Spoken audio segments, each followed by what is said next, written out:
Good morning, everyone, and thank you all for joining us here at Live Now from Fox on this Tuesday, November 25th. My name is Karala Hara. I'll be with you throughout the next several hours as we continue to follow some of the big breaking news stories, also showcasing live events and live looks from around the world. We do want to start with some breaking news developments from overnight as Russia has struck Ukraine as those peace talks do continue. Taking a look here at some of those live images that we have of the aftermath. So Russia launching a wave of attacks on Ukraine's capital, Kyiv, overnight, with at least 6 people killed in the strikes that hit city buildings and energy infrastructure. A Ukrainian attack on southern Russia killed 3 people and damaged homes. That's according to authorities. The attacks came during a renewed U.S. push to end the war that has raged for nearly 4 years and talks about a U.S. peace plan. Army Secretary Dan Driscoll met with Russian officials for several hours in Abu Dhabi on Tuesday, and that's according to what a U.S. official told the Associated Press. I want to head over to this, a social media post from Ukrainian President Volodymyr Zelensky, in which he talks about this most recent attack.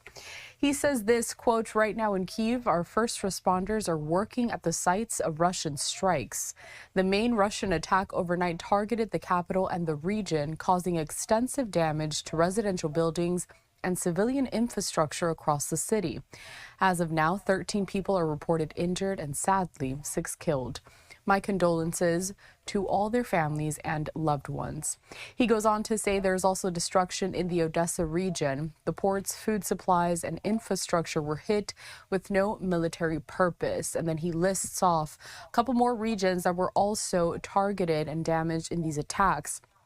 He ends by saying that the primary targets were the energy sector and everything that keeps normal life going.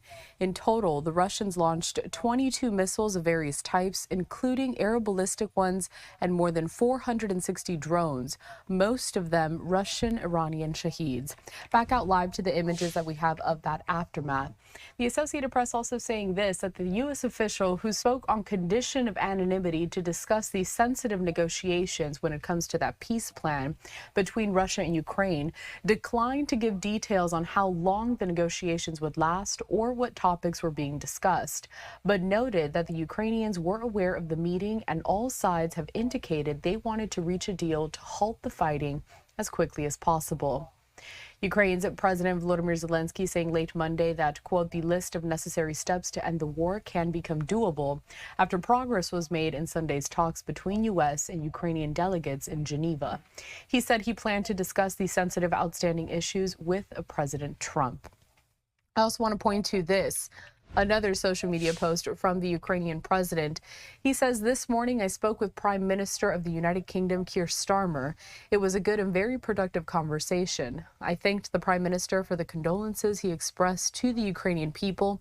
Last night, Russia launched another attack at a time when Ukraine, together with America, Europe, and many others around the world, are working virtually around the clock to stop the bloodshed. Following the meetings in Geneva, we see many prospects that can make the path to peace real. There are solid results and much work still lies ahead. Today, a meeting of the Coalition of the Willing will take place.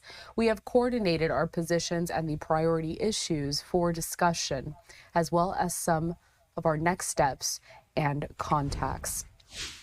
Those talks in Geneva happening over the weekend, where we did hear from U.S. Secretary of State Marco Rubio. He also echoed the sentiment that there was a lot of progress that was made during those meetings.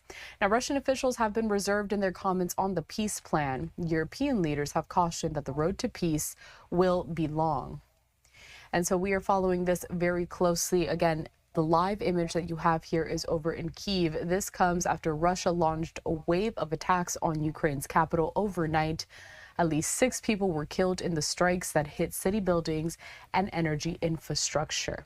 A Ukrainian attack on southern Russia killed 3 people and damaged homes. That's according to authorities.